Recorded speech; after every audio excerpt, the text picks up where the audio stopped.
This is exactly why crypto is falling this weekend. Remember, it's perfectly correlated to interest rates.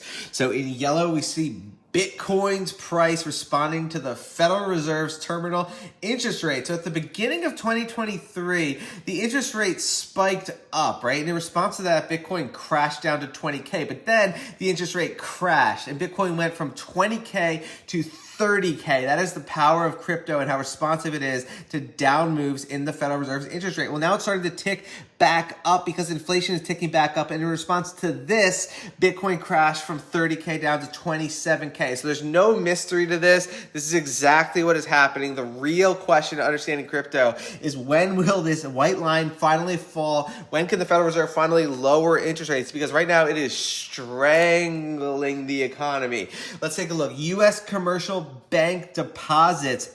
People not depositing money, right? It's crashing down. No one wants to keep their money in banks because the interest rate is too low. And this line is hitting an all-time low, at least for the past 2 years, right? And so banks are having a crisis, commercial real estate having a crisis. That white line can't be high forever, but they're fighting inflation. That is the battle raging.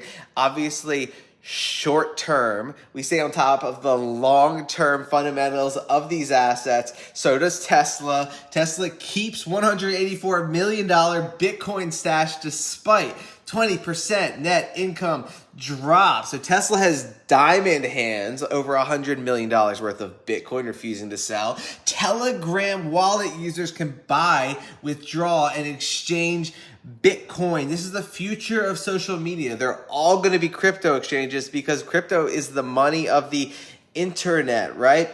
Biden's new communications director has strong crypto connections. His new communications director recently said that he holds Bitcoin and Ethereum, and Uniswap was actually his old client. Mattel Marketplace lets you trade Barbie and Hot Wheel NFTs peer-to-peer on the Flow network, right? Just a big partnership for the Flow blockchain. And now let's take a look at the Ethereum ecosystem. We're looking at Polygon in green, Optimism in purple, Arbitrum in orange, and we're comparing the daily active developers since launch. So lots of money at work in each ecosystem. Polygon number one, then Optimism, then Arbitrum in orange, and then Starknet in pink. But just a massive booming Ethereum ecosystem, great for Polygon and all of those layer 2 assets.